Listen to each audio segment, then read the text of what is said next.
Bientôt novembre et avec ce mois arrive la question des jours de fractionnement. Lors de cette vidéo, nous allons vous présenter tout ce que vous devez savoir afin d'être au top lors de la gestion des jours de fractionnement de vos collaborateurs.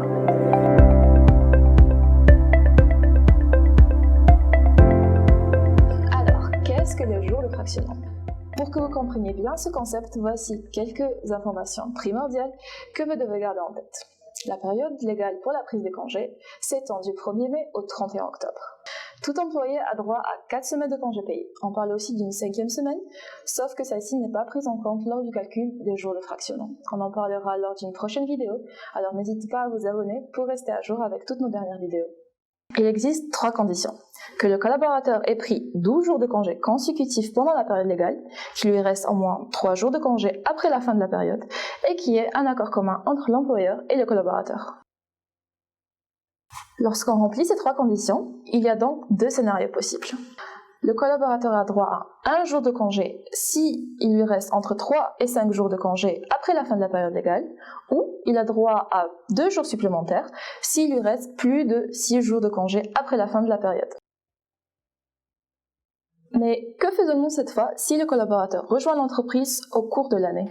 Dans ce cas-là, ce collaborateur doit remplir ces conditions-là pour bénéficier du fractionnement. Il a acquis au moins 15 jours de congé, il a pris 12 jours en continu entre la période légale, donc du 1er mai au 31 octobre, et il lui reste au moins 3 jours ouvrables de congé après le 31 octobre. À présent, voyons ensemble quelques exemples pour que vous compreniez mieux le principe des jours de fractionnement. Premier exemple. Nous avons un collaborateur A qui prend un congé de 11 jours consécutifs en juin et 5 jours en août. Bien que le nombre de jours pris est supérieur à 12, durant la période légale, le collaborateur n'a pas respecté la règle des 12 jours consécutifs. Il n'a donc pas droit à des jours de congé supplémentaires.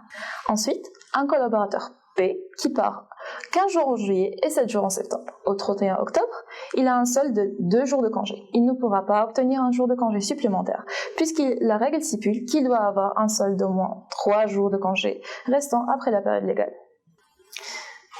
Ensuite, un collaborateur C pose 20 jours consécutifs au mois de septembre. À la fin du mois d'octobre, il lui reste donc 4 jours de congé.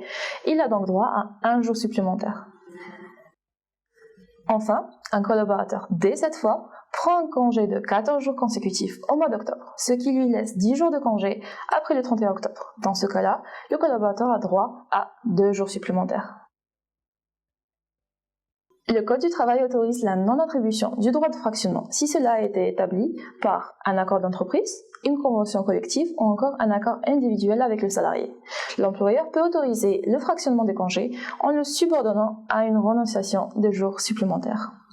Abonnez-vous à notre chaîne YouTube et n'oubliez pas de laisser un pouce bleu si vous avez aimé cette vidéo et surtout, n'oubliez pas de laisser un commentaire pour partager avec nous d'autres informations sur les jours de fractionnement.